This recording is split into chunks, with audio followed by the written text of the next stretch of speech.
वैष्णवा संगती सुख वाटे जीवा, आणि कमी देवा काही नेने. गायनाचे उडे आपुलिया छंदे, मनाचे आनंदे आवडीने. लाज भय शंका दुराविला मान, नकळे साधन या परते. गायनाचे उडे आपुलिया छंदे, मनाचे आनंदे आवडीने. तुका मने आता आपुल्या सायासे, तुका मने आता आपुल्या सायासे. आम्हा जगदीशे सांभाळावे. गायनाचे उडे आपुलिया छंदे, मनाचे आनंदे आवडीने. विठ्ठल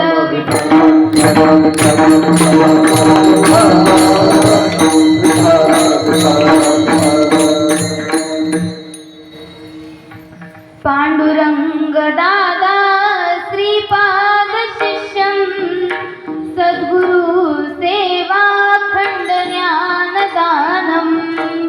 पारगाव तीर्थे परानिवासं, नमो नमामि ब्रह्मविद्या विशारदं. ज्या ज्या ठिकाणी मन जाय माझे, त्या त्या ठिकाणी निज रूप तुमचे. मी ठेविते मस्तक ज्या ठिकाणी, तेथे सद्गुरुनाथ तुमचे पाय दोन्ही. तेथे सद्गुरुनाथ तुमचे पाय दोन्ही. मस्तक हे पायावरी, मस्तक हे पायावरी, मस्तक हे पायावरी. या वारकरी संतांच्या, या वारकरी संतांच्या, या वारकरी संतांच्या, या वारकरी संतांच्या, या वारकरी संतांच्या, या वारकरी संतांच्या.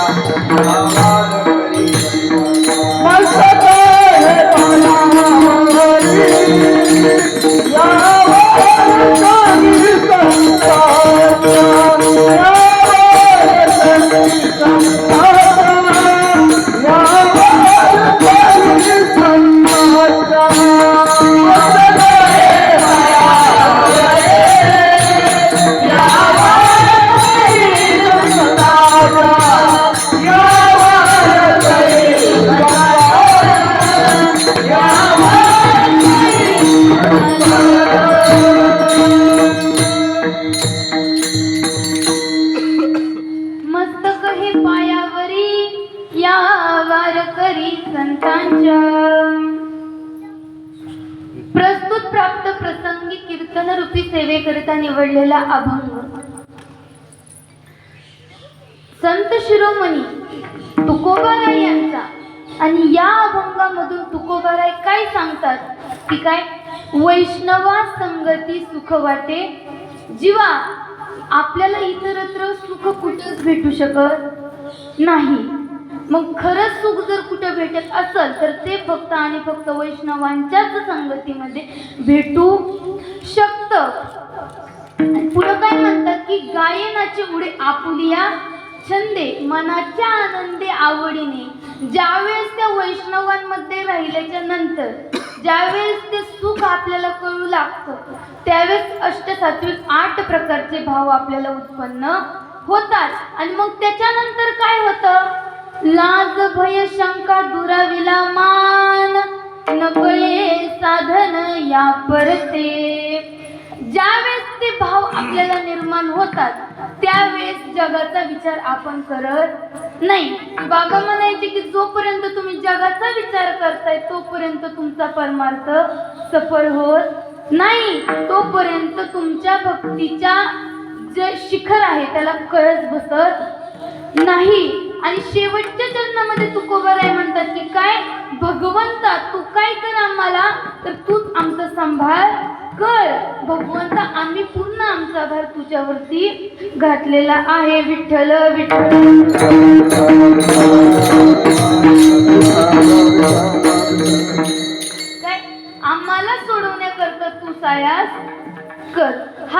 अभंगाचा सरळ सरळ भावार्थ.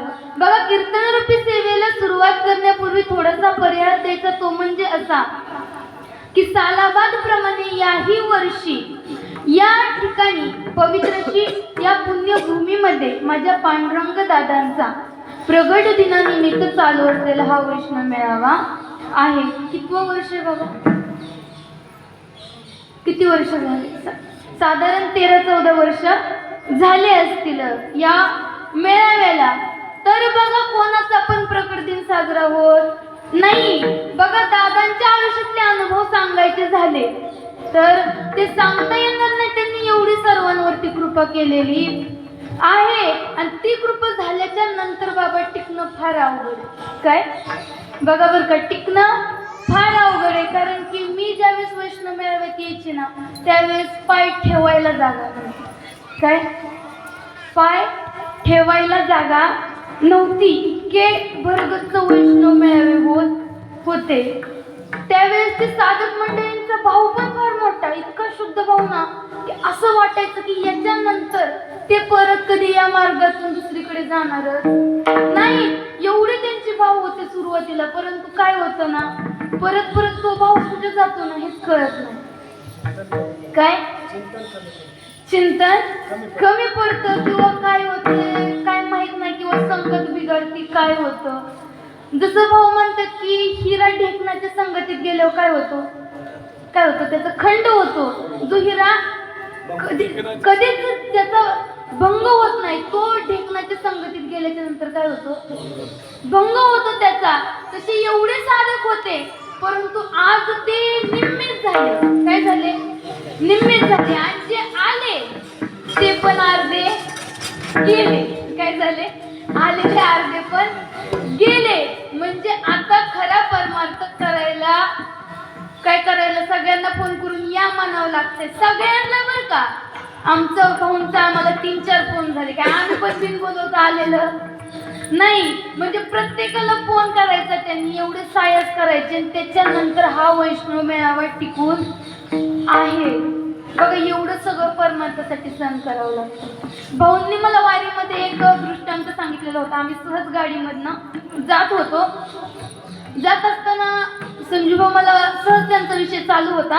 मी ऐकत होते की ज्या मुलीच्या कीर्तनात श्रीपाद बाबा उशी घेऊन नाचत होते. काय? ज्या मुलीच्या कीर्तनात श्रीपाद बाबा उशी घेऊन नाचत होते, तिचं लग्न झाल्याच्या नंतर तिच्या नवऱ्याने परत तिला कीर्तन करून दिलं. काय? तिचं लग्न झाल्याच्या नंतर तिला परत परमार्थ करायची सत्ता नाही. म्हणजे आपले फक्त जोपर्यंत आपली आई आहे ना आपल्या सोबत, जोपर्यंत दादा आहेत ना, तोपर्यंतच परमार्थ करून घ्या. कारण की पुढची गॅरंटी माझी पण नाही की मी पण परमार्थ करेन का नाही. परंतु जेवढं या नामामध्ये रंगता येईल, जेवढं इथं येता येईल ना, खरंच येत जावा. बरं, या जागेचा महिमान सांगेल तुम्हाला. इथं काय यायचं आणि इथं आल्याच्या नंतर काय होतं, आणि साधू संतांच्या संगतीत बसून नामस्मरण केल्याच्या नंतर काय फळ प्राप्त होतं. की म्हणले नाही आम्हाला नाम तर दिलंय, आणि दादांनी सांगितलंय पण तसंच की काय, दादांनी सांगितलंय पण की काय, ठाईचं बैसोनी करायचं चित्त आणि आवडी अनंत आळवावा. पण ह्याच्यामुळे झालं असं, ज्यांचं चित्त स्थिर नाही झालं ते पण घरी बसायला लागले, आणि त्याच्यामुळं चित्ताची सगळी काय झाली, विचलता निर्माण झाली, आणि ते परत इथं यायला तयार होय ना. मी 2च शब्दात सांगेन की सद्गुरूच्या संगतीत नामस्मरण केल्याच्या नंतर किती पट पुण्य प्राप्त होतं. आणि का संतांच्या का सद्गुरूंच्याच सानिध्यामध्ये राहून नामस्मरण करायचं. तर ऐका, घरात नामस्मरण करण्यापेक्षा जो गायची गोशाळा आहे, जिथं गायी बांधली जाते पवित्र अशी, बाबांनी मागाशी बाबांचं सकाळी कीर्तन झालं, बाबांनी सकाळीच सांगितलं की काय, की गाईचं तूप कसं आहे, गावरान गाईचं तूप 3,500-4,000 रुपये किलो झालेलं आहे. त्या गाईच्या त्या गोट्यामध्ये नामस्मरण केल्याच्या नंतर घरातल्या नामस्मरणापेक्षा 10,000 पट होय तुम्हाला त्या गायीपाशी नामस्मरण केल्याच्या नंतर भेटतं, आणि त्याच्यापेक्षा जास्त फळ 100 पट फळ अरण्यामध्ये जिथं साधू संतांनी तपश्चर्या केली तिथं केल्याच्या नंतर 100 पट आपल्याला फळ प्राप्त होतं. त्याच्यापेक्षा 1000 पट पुण्य तलाव जिथं सरोवर जिथं साधू संतांनी स्नान केलेलं आहे म्हणा, कुंड आहेत जे दत्ताच्या ठिकाणी आहेत बघा ते कुंड, त्या कुंडांच्या ठिकाणी नामस्मरण केल्याच्या नंतर 1000 पट पुण्य आपल्याला प्राप्त होतं. त्याच्यापेक्षा 10,000 पट गंगा, यमुना, सरस्वती या नदींच्या काठावरती नामस्मरण केल्याच्या नंतर आपल्याला फळ प्राप्त होतं. त्याच्यापेक्षा लाखो पट पुण्य पर्वत, ब्रह्मगिरी आसन, कैलास आसन हे जे पर्वत आहेत त्या पर्वतांवरती नामस्मरण केल्याच्या नंतर आपल्याला फळ प्राप्त होतं. त्याच्यापेक्षा कोटीपट पुण्य जे भगवंताचं जागृत देवस्थान आहे त्या जागृत देवस्थान त्या मंदिरामध्ये नामस्मरण केल्याच्या नंतर भेटत. त्याच्यापेक्षा पण जास्त पुण्य ज्या ठिकाणी भगवंतांनी जन्म घेतला, ज्या ठिकाणी भगवंत राहिले त्या ठिकाणी जास्त पुण्य भेटत. आणि त्याच्यापेक्षा पण अनंत जे पुण्य सांगताच येणार नाही ते पुण्य सद्गुरूंच्या सानिध्यात नामस्मरण केल्याच्या नंतर भेटत. काय ते आपल्या सद्गुरूच्या सानिध्यात केल्याच्या नंतर भेटत. मग म्हणले आता म्हणले आमचे सद्गुरू तर नाही. मगाशीच बाबांनी सांगितलं की आमचे सद्गुरू म्हणजे कोण आहेत बघा. काही जण म्हणतात की दादा गेले आता आमचे सद्गुरू नाहीत, आम्हाला सांभाळणार कोणच नाही. पण बघा माझा वैयक्तिक अनुभव आहे, मी दादांना पाहिलेलं नाही बाबा. दादा कसे दिसत होते मला माहित नाही, दादांचं रूप कसं होतं मला माहित नाही. मी दादा माझ्या सद्गुरूंमध्ये पाहिलेले, मी त्यांचा अनुभव माझ्या गुरूंपाशी घेतलेला आहे. एक दादांच्या मंदिराचा अनुभव सांगेल की माझेच वडील, आता बाबांनी मगाशीच कीर्तनात सांगितलं की त्यांचं कुटुंब कसं होतं, बाबांचं उदाहरण दिलं की आम्ही खाणारे होतो, आमचं असं होतं, आमचं तसं होतं. बाबा आमचं पण पाहिलंय, आम्ही पण त्यातलेच होतो. जन्मल्यापासून माय होती मला माझ्या भावाला, परंतु वडील खात होते. आणि पारगावला पहिल्यांदाच चाललेलं, आम्ही लय वेळा नव्हतो गेलो, मला जास्त दादा माहिती नव्हते. आणि मला वाटतं मी त्याच्या आधी फक्त एकदाच पारगावला गेले. तिथं अख्ख्या रोडनी वडिलांनी आम्हाला म्हणत चालले कुठले संत हुडाकले आणि काय झाले, कशाला चाललाय तुम्ही, बरंच काय बोलत गेलो आम्ही पारगावला. दादांकडे पाहिलं, डोळ्यात पाणी. आईने तसेच काय बोलणं जे वडील बोलले असतील ते सगळे सहन करत आम्ही तिथं आलो. आणि आल्याच्या नंतर बाबांनी फक्त पांडुरंगाच्या मूर्तीकडे पाहिलं बघा बरं का. आपण म्हणतो संत गेले, असं झालं तसं झालं, मूर्तीकडे पाहिलं आणि पाहिल्याच्या नंतर काय निश्चय झाला काय माहिती. त्याच्यानंतर मला वाटतं 2 का 3 दिवसांनीच माझ्या वडिलांनी माळ घातली. काय केली? माळ घातली सहज त्या मूर्तीकडे पाहिल्याच्या नंतर. आणि माळ घातली ना आमच्या दोघींच्या अंगाला थरकाप सुटला की नाही वडील माळ टिकवत नसतात, कारण की ते दररोज भाड्यावर जातात. आणि दुसरं तर विशेष म्हणजे ड्रायव्हर, आणि ड्रायव्हरला ते तिकडले सगळे तुळजापूरचे भाडे म्हणा हे भाडे म्हणा. वडिलांना आता हे पाप कुणाच्या बोकांनी, कारण की आम्ही तर वडिलांना म्हणायचो तुम्ही माळच घालू नका. मग इतकं सगळं सांगत असताना पण त्यांनी माळ घातली. मी एवढंच म्हणलं दादा आता माळ तर यांनी घातलीये, आता टिकवायची का नाही फक्त तुमच्याच हातात, एवढंच बोलले असन तर माझे वडील आम्ही जरी वैष्णव मेळाव्याला यायला नको म्हणलं तरी ते घेऊन येतात. आज एवढा मोठा अनुभव माझ्या आयुष्यामध्ये मला आलाय दादांचा. कारण की मगाशीच सकाळच्या कीर्तनामध्ये बाबांनी सांगितलं की सद्गुरू हे तत्वरूप आहेत, सद्गुरू हे नामरूप आहेत. आपण आज जरी त्यांना हाक मारली तरी माझे संत येतात, पण तेवढं अंतःकरणातून त्यांना हाक मारली पाहिजे तर ते येतात, नाही तर काय ते यायला मोकळा नाही. श्रीपाद बाबांचं एक वाक्य होतं की देव काय खाडीच्या कामावर गेलाय का काय. देव आता का नाही दिसत, देवाचा अनुभव आता का नाही येत. देव कुठंच गेलेला नाहीये, देव इथंच आहे. परंतु तो इथं असलेला देव तो आपल्याला आपल्या साधू संतांनी काय करून दिलाय, ओळखून दिलाय, नवे तर आपलासा करून दिलाय. आणि आपलासा करून दिल्याच्या नंतर ज्यांना साक्षात्कार झाला ना त्यांनी त्या भावावर टिकून राहा. माझी काय नाही बोलण्याची किंवा मी तुम्हाला सांगायची माझी योग्यता नाहीये, पण मी एवढी मोठे माणसं इतके नामस्मरण करणारे इथून निघून जाताना बघितलेत, माळ काढताना बघितलेत ना. त्याच्यामुळे सांगते की थोडं जरी काय झालं काय तरी पण काय करा, नामस्मरण करा, त्याच ते तिथून बाजूला पडू नका. आम्ही पण 1-1.5 वर्ष नाम घेतल्याच्या नंतर सत्संग पार बंद करून टाकलेले. बंद म्हणजे आम्ही कुठेच जात नव्हतो. आज मला वाटते मी 9 ते 10 वर्ष झालेत नाम घेऊन. मी 3रीत असताना नाम घेतलेलं होतं, परंतु काय म्हणतात ना, माझ्या आईला माझी करुणा आली असन म्हणून तिने मला परत या परमार्थामध्ये ओढून घेतलं. म्हणून दादा जरी नसले तरी त्यांचा फोटो जरी तुम्ही समोर ठेवला आणि जरी त्यांचं नामस्मरण जरी त्यांचं नाव जरी घेतलं ना, तरी तेवढं पुण्य तुमच्या पदरामध्ये पडतं. म्हणून भाऊन ते म्हणतात वैष्णव मेळाव्यात या, वैष्णव मेळाव्यात या, सत्संगात या. कारण की सत्संगात आल्याच्या नंतर असे काही महात्मे येत असतात की त्या महात्म्यांच्या संगतीत आपली सहज रेंज लागत असते. मी सहज बाबांपाशी बसलेले होते आणि ते म्हणले तू चिंतन करते का? म्हणले सकाळचं कीर्तन कळलं का तुला? मी म्हणलं नाही, म्हणलं एवढं कीर्तन काय मला कळलं नाही. म्हणले तू चिंतन करत नाही म्हणून कळलं नाही. मला ते म्हणले सुद्धा नाही काय की तू चिंतन करती का आणि तुझं चिंतन होतं का. ते डायरेक्ट म्हणले ज्या अर्थी तुला कीर्तन कळलं नाही त्या अर्थी तू चिंतन करतच नाही.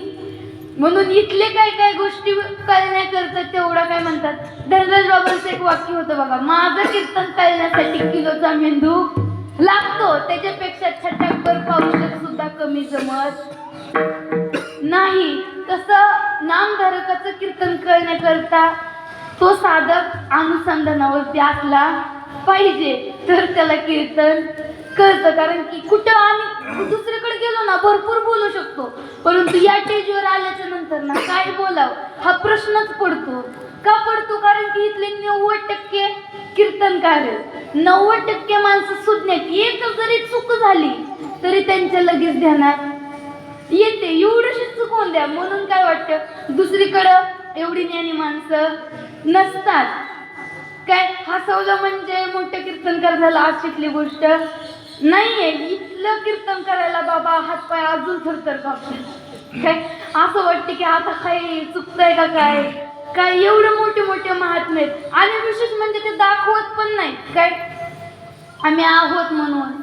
जसं भाऊंनी मला सांगितलं की म्हणले पांडुरंग दादा असं दाखवत नव्हते की मी लय मोठा संत आहे किंवा काय, परंतु त्यांच्या संगतीत जे राहिले ना त्यांना त्यांचा अनुभव आहे. एकदम साधारण राहायचे, त्यांच्या मुलांना देखील आवाजावं बोलायचे, सगळ्यांनाच काय करायचे आवाजावं बोलायचे, सगळ्यांनाच प्रेमाने बोलायचे.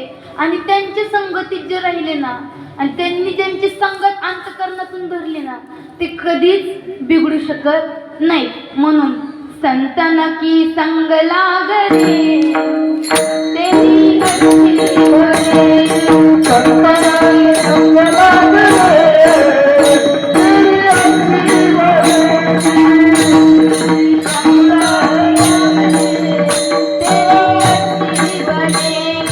अच्छी बनेगी तेरी बिगड़ी बनेगी, अच्छी बनेगी तेरी बिगड़ी बनेगी, अच्छी बनेगी तेरी बिगड़ी बनेगी, अच्छी बनेगी तेरी बिगड़ी बनेगी, सत्संग संग लागरे तेरी अच्छी बनेगी, सत्संग के संग लागरे तेरी अच्छी बनेगी, उसकी बन गई कल्लाटी बन गई, उसकी बन गई कल्लाटी बन गई, उसकी बन गई कल्लाटी बन गई, उसकी बन गई कल्लाटी बन गई, हरि कुमारन में भुला गए, हरि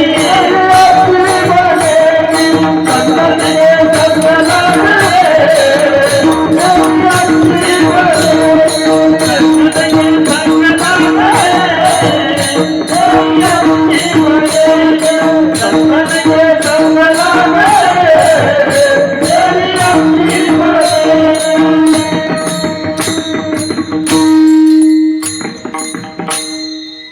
म्हणून त्या संतांच्या संगतीत जायचं.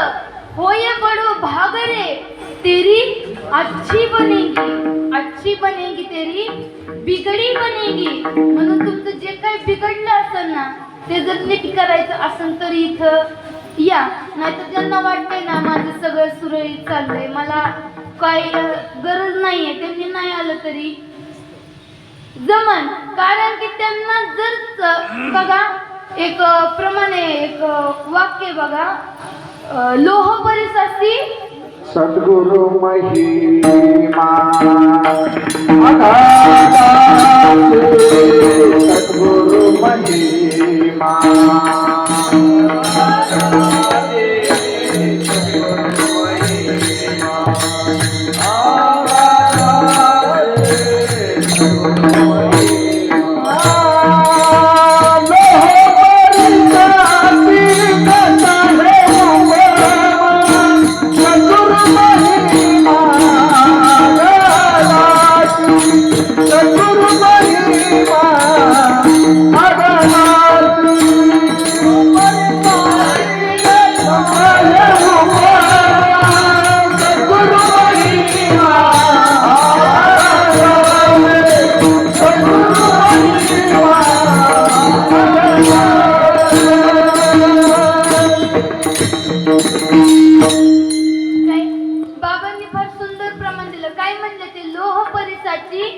नस आहे उपमा आणि सद्गुरु महिमा आगाधाची.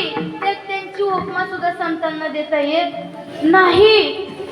बघा त्याच्यामुळे साधू संतांची आपण कोणत्याच गोष्टी सोबत बराबरी करू शकत नाही.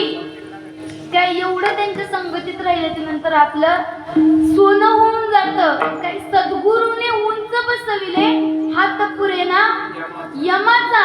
सद्गुरूंनी आम्हाला अशा ठिकाणी बसवलंय की त्या ठिकाणी यम सुद्धा येऊ शकत नाही. पण त्या ठिकाणापर्यंत जाण्याकरता नामस्मरण करावं लागल. एक दृष्टांत देते नामस्मरणाच्या योगाने आलेला की ज्यावेळेस रामाने कुंभकर्ण मारला, बघा बरं का, ज्यावेळेस रामाने कुंभकर्ण मारला त्यावेळेस कुंभकर्णाची बायको कोण? निद्रा देवी. तिने ठरवलं की जो कोणी या रामाचं नाव घेईल त्याच्याजवळ मी जाईल. महादेवाची बायको देखील वाचली नाही. ज्यावेळेस महादेवाने तिला हे अमृत द्यायला चालू केलं त्यावेळेस ती पण झोपी गेली. मग ज्यावेळेस आपल्याला पण तेच नाम दिलेलं आहे आणि काय होतं, नामस्मरण करायला लागलं की 100% झोप चांगली लागते. काही एका ठिकाणी आम्ही गेलो तिथं म्हणले की काय महाराज कीर्तनी चालू झाल्या झोप लयच भारी लागते, बिना गोळ्या औषधाची पण झोप लयच भारी लागते. काही जण या मंडपामध्ये येऊ शकत नाही. आलेले कीर्तन ऐकतील, नामस्मरण ऐकतील याची गॅरंटी पण आम्ही देऊ शकत नाही. आणि जे बळच बसले ते कधी झोपी जातात त्यांची त्यांना पण माहिती होत नाही. ज्यावेळेस विठोबा रखुमाई चालू होतं त्यावेळेस त्यांची झोप मोड होती. म्हणजे इथं टिकणारा एकदम भाग्यवंत आहे. काय इथं सगळे जण टिकू शकत नाही आणि त्या संतांना कोणी सहज ओळखू शकत नाही. ज्या गोष्टीला सर्वजण नाही बोलले, काय जी गोष्ट आता होऊ शकत नाही ती गोष्ट देखील माझ्या साधू संतांनी केली आहे. एक दादांचाच अनुभव आहे. मला वाटते नानी सांगत होत्या वारीमध्ये की झालं असं की पांडुरंग दादा एका साधकांच्या घरी गेलेले होते आणि त्यांना एक 10, 12, 15 वर्ष झाली असतील की मुलबाळच होत नव्हतं. आपण वारीतून एका ठिकाणी मुक्कामाला जातो बघा, त्यांना पण लय वर्ष मूल प्राप्त होत नव्हतं. त्यांना पण माझ्या दादांच्या आशीर्वादानेच मूल प्राप्त झालेलं आहे. पंढरपूरच्या अलीकडचं पोलीस पाटील संतोष खोके कोरके काय असं त्यांना देखील या नामाच्याच याच्यावरती काय झालं, कन्यारत्न प्राप्त झालं. म्हणजे नाम घेतल्याच्या नंतर आपलं इहलोक तर चांगलं होतच पण परलोक देखील चांगलं होतं. बघा माझा दृष्टांत असं चालू होता, ती ताई रडत होती. डॉक्टरांनी सांगितलं की काही झालं काय, बघा बरं का, आत्ताच डॉक्टरांकडनं ट्रीटमेंट करून आले आणि डॉक्टरांनी सांगितलं की तुम्ही किती गोळ्या औषधं करा, काही करा, हिला कधीच मूल होऊ शकणार नाही. आणि त्या ताई रडत होत्या आणि रडत असताना दादा तिथं आले. दादा म्हणले काय झालं ग? दादा काही नाही हो, फार मोठं दुःख आलंय आमच्या कुटुंबावरती. अरे पण झालं काय? दादा आता काय मी आई होऊ शकत नाही दादा. दादांनी एवढंच ऐकलं. म्हणलं अगं येडीस का काय तू? बघा बरं का महात्म्याच्या मुखातून सहज शब्द निघाला, अगं येडीस का काय तू? दादा मी आताच डॉक्टरांकडनं आली. अगं तो डॉक्टर फिक्टर सोड, तुला 1 महिना झालाय. काय म्हणले? 1 महिना झालाय तू गरोदर राहिलेली आणि आत्ता डॉक्टरांकडनं आले. जा म्हणले परत डॉक्टरांकडे. आणि गेली तर काय, दादांनी सांगितलेला शब्द खरा झाला. काय झाला? दादांनी सांगितलेला शब्द खरा ठरला. जिथं विज्ञान बंद पडतं तिथनं अध्यात्म सुरू होतं. म्हणून साधू संतांच्या संगतीत राहत जावा. वाल्मिक ऋषी देखील माझ्या साधू संतांच्या संगतीत आल्याच्या नंतरच झाला. म्हणून ही संगत फार महत्वाची. म्हणून इथं आल्याच्या नंतर तुकोबाराय म्हणतात की अशांच्या संगतीत आल्याच्या नंतर मी नाचतो, गातो, उड्या मारतो. मला माझ्या देहाचं भानच राहत नाही. अभंगाच्या दुसऱ्या चरणात गायनाचे उडे आपोलिया छंदे, आपोलिया छंदे. गायनाचे उडे आपोलिया छंदे, आपोलिया छंदे. गायनाचे उडे आपोलिया छंदे, आपोलिया छंदे. गायनाचे उडे आपोलिया छंदे, आपोलिया छंदे. मनाचे आनंदे आवडीने, मनाचे आनंदे आवडीने, मनाचे आनंदे आवडीने, आवडीने. गायनाचे उडे आपोलिया छंदे, आपोलिया छंदे. गायनाचे उडे आपोलिया छंदे, आपोलिया छंदे. गायनाचे उडे आपोलिया छंदे, आपोलिया छंदे. गायनाचे उडे आपोलिया छंदे, आपोलिया छंदे.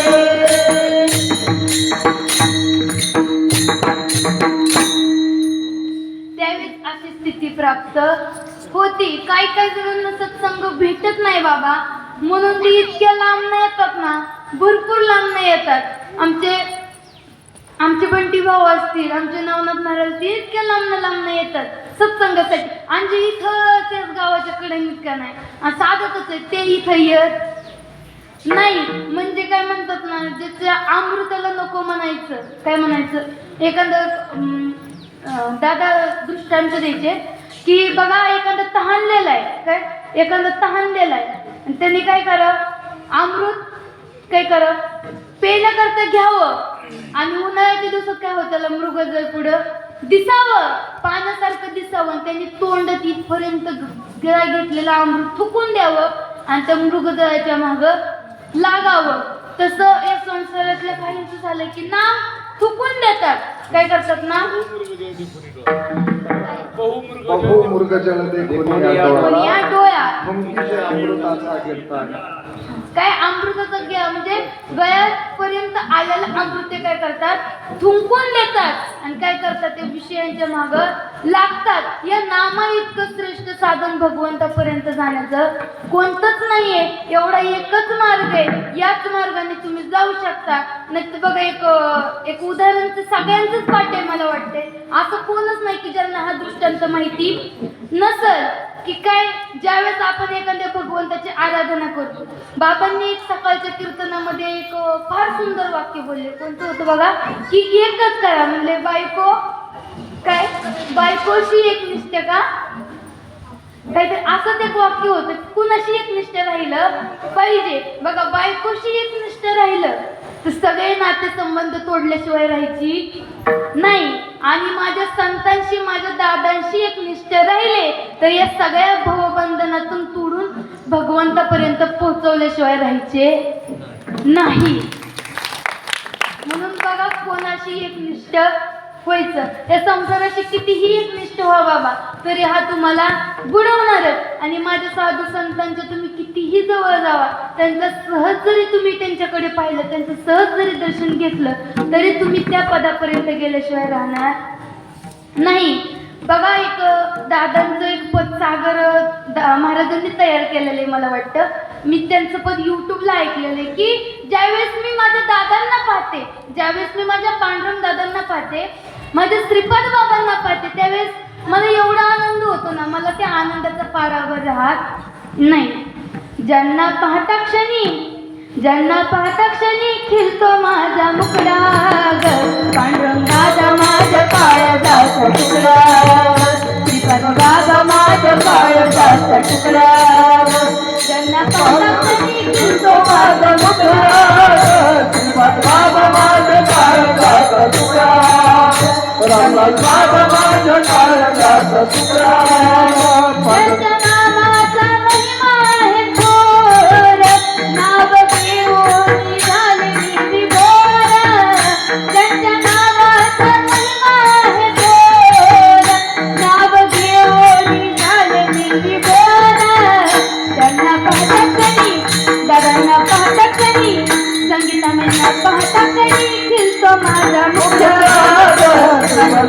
माझ्या काळजाचा तुकडा, पांडुरंग दादा माझ्या काळजाचा तुकडा.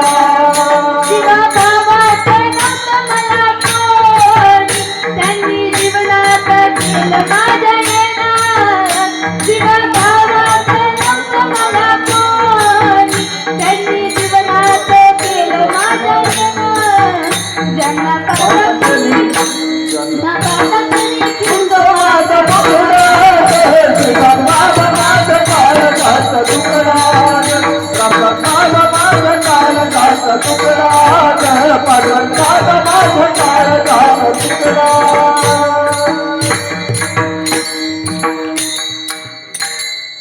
काय म्हणून त्यांना पाहिल्याच्या नंतर जो अनुभव येतो तो कोण सांगू शकतं? ज्यांनी अनुभव घेतलाय ते.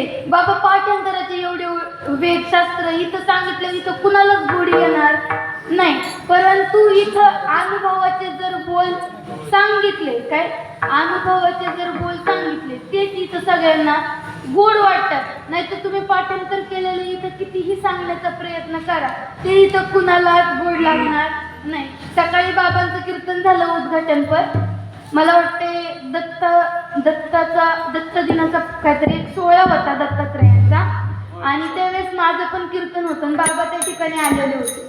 त्यांनी एक छोटासाच ग्रंथ आणलेला होता आणि तो ग्रंथ मी सहज बघितला आणि तो ग्रंथ बघितला, म्हणलं बाबा मला आता वाचाय पण येईना, एवढा अवघड तो ग्रंथ होता. मग बाबांचं म्हणतो बाबा मला हा शिकवा. म्हणलं काय करा?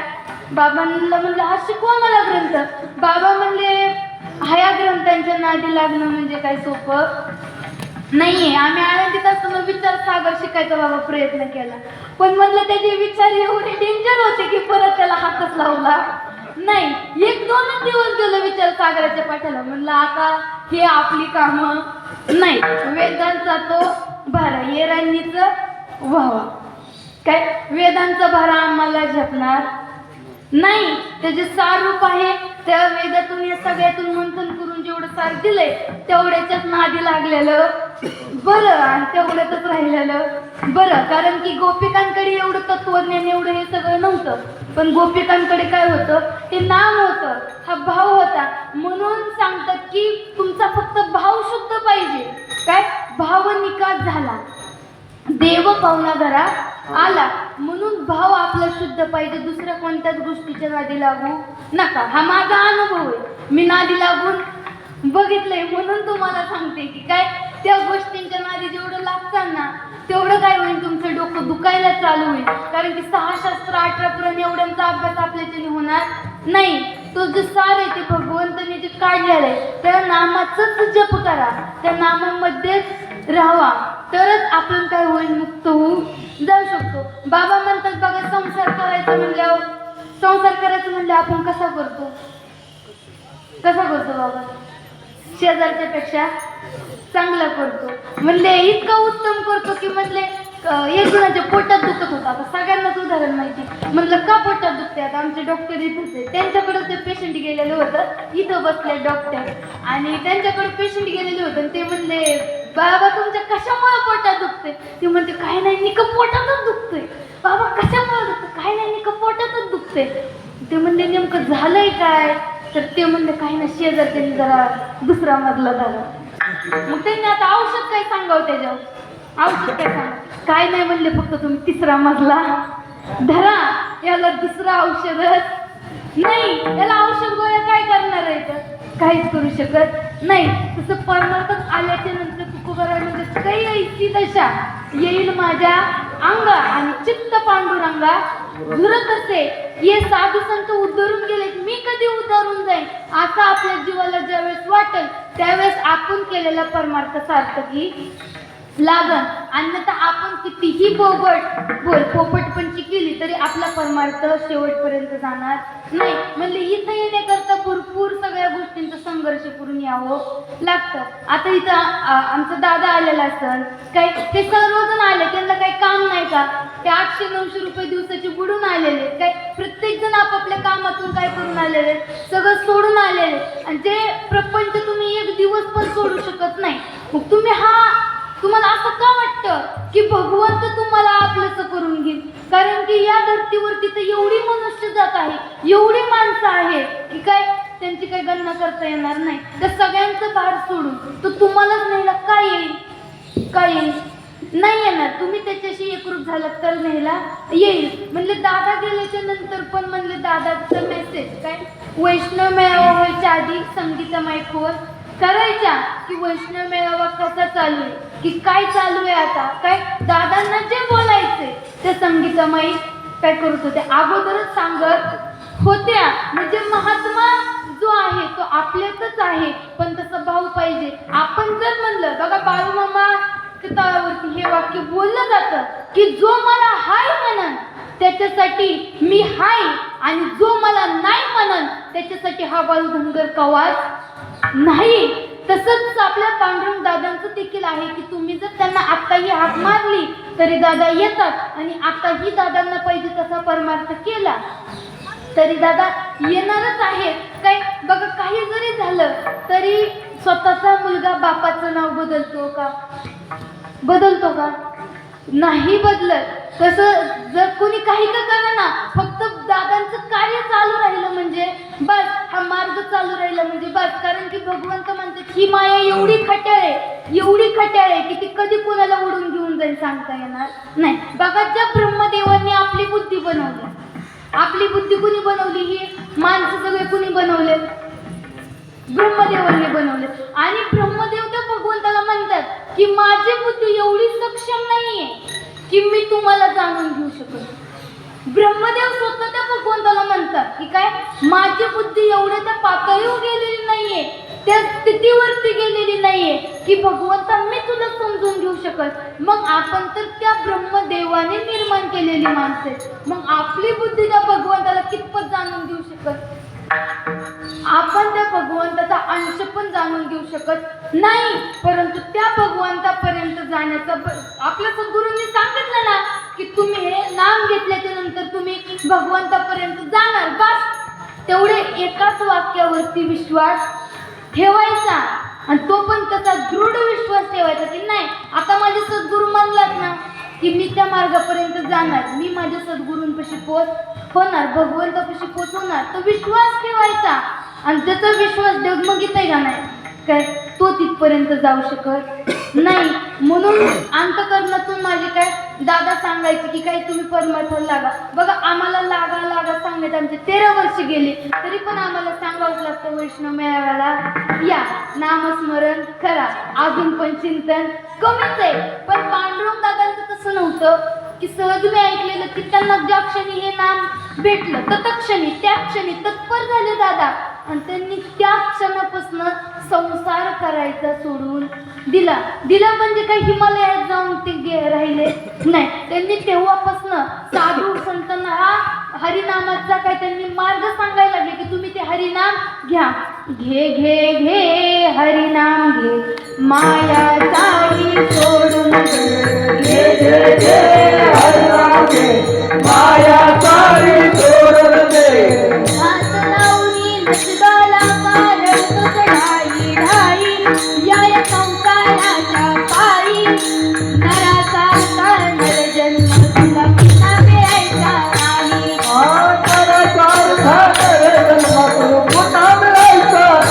म्हणून घे घे घे हरिनाम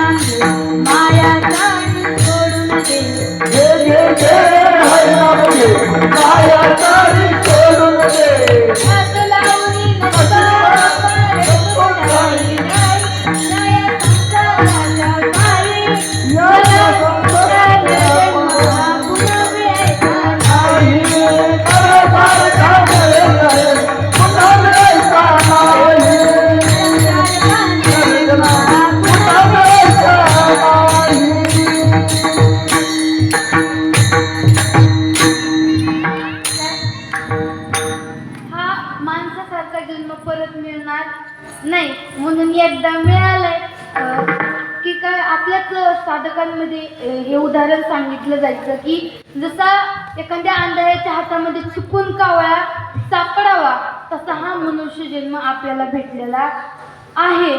मग आता वन्स मोर म्हणल्याने परत वन्स मोर होणार नाहीये. त्याच्यामुळे याच जन्मामध्ये याच देही याच डोळा भोगू मुक्तीचा सोहळा म्हणून याच जन्माच्या भगवंताला प्राप्त करून घेण्याचा प्रयत्न करा. आणि जी गोष्ट आपली तरी होत नाही ना त्या गोष्टीच्या लय नादी लागू नका. मी सहज बाबा नाही काकडा म्हणायला लागला म्हणायचे बाबा मला कधी येईल म्हणायला, पण ते म्हणायचे याच्यात नाही गुंतलेलं बरं. आम्ही याच्यात आलोय ना आम्हालाच माहिती याच्यात किती सायस आहे. म्हणजे काय गायन करीशी तरी गायकाची होशी परी वैष्णव न होशी आले ना. म्हणजे याच्यात किती जरी गुंतलं ना तरी पण त्या पदापर्यंत जाता येत नाही. म्हणून तुकोबाराय देखील हेच म्हणतात. त्यांनी शेवटपर्यंत ते सगळं केलं परंतु ते शेवटला पण हेच म्हणतात की भगवंता आम्ही सगळं करत आहोत परंतु तू आमचा उद्धार कर, तू आम्हाला ऐलतीरावरनं पैलतीरावरती नाही. अभंगाच्या शेवटी आता पुल्या सायासे तुका म्हणे आता पुल्या सायासे म्हणे आता पुल्या सायासे तुका म्हणे आता पुल्या सायासे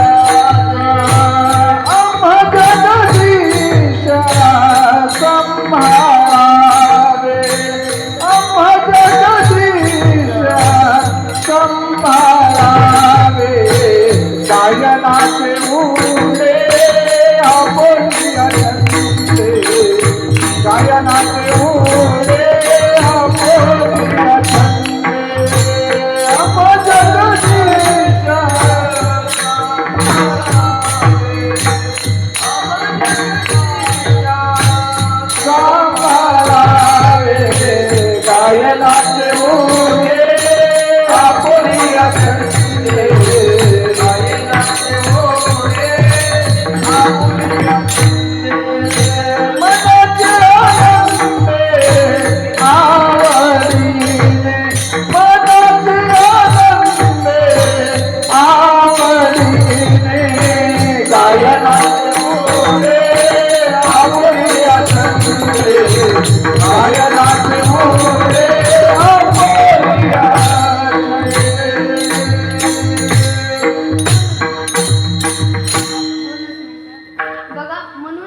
करत जावं. बघा ज्यावेळेस भगवंत निज धामाला गेले त्यांच्यासोबत भक्ती देखील या कलियुगातून त्यांच्यासोबत वैकुंठाला गेली. काय भक्ती गेली पण भक्ती म्हणजे ज्या ठिकाणी तुमच्या अंतकरणातून भक्ती चालन नामस्मरण चालन त्या ठिकाणी मी त्या काळापुरती तिथं येणार म्हणून त्या काळापुरती मी त्या ठिकाणी जाणार. म्हणजे भक्ती माता वैकुंठातून काय होते या ज्या ठिकाणी भगवंताचं नामस्मरण चालू आहे हरिकीर्तन चालू आहे त्या ठिकाणी भक्ती येत असते. भक्तीपाशी नित्य तृप्ती भक्तीपाशी भगवत प्राप्ती माया निवृत्ती हरी भजने म्हणलं की ती जर आपल्याला भक्ती आपल्याशी करून घ्यायची आहे तर सगुण आणि निर्गुण ही दोन्ही प्रकारची भक्ती आपल्याला करावी लागणार आहे.